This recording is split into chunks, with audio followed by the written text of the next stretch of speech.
இன்றைக்கி வந்து ஈவினிங் ஸ்நாக்ஸாக டீ கடை இனிப்பு போண்டா எப்படி செய்யுதுன்னு பார்த்துடலாம்.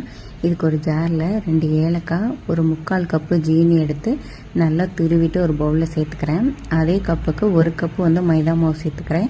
நீங்கள் கோதுமை மாவு வேணாலும் சேர்த்துக்கலாம். இதுக்கு 1 ஸ்பூன் அளவு பேக்கிங் சோடா சேர்த்துக்கிறேன். கொஞ்சமாக தண்ணி சேர்த்து நல்லா மிக்ஸ் பண்ணிக்கிறேன். தண்ணி அதிகமாக சேர்க்கக்கூடாது, கொஞ்சம் கொஞ்சமாக சேர்த்துக்கோங்க. நீங்கள் கோதுமை மாவு சேர்த்து செய்யலாம், ஆனால் மைதா மாவு சேர்த்து செய்யும்போது தான் அந்த கடையோட டேஸ்ட் மாதிரி இருக்கும். இதை நல்லா மிக்ஸ் பண்ணிக்கோங்க. மிக்ஸ் பண்ணிவிட்டு ஒரு 2 மணி நேரம் நல்லா ஊற வச்சுக்கோங்க.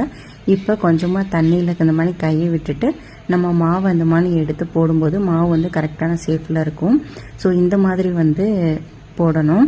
நீங்கள் வந்து கையில் போட வரல அப்படின்னா கூட கரண்டியில் கூட யூஸ் பண்ணி போடலாம். எண்ணெய் நல்லா காஞ்சதுக்கப்புறம் ஒவ்வொரு போண்டாவாக அந்த மாதிரி போட்டு எடுத்துடலாம்.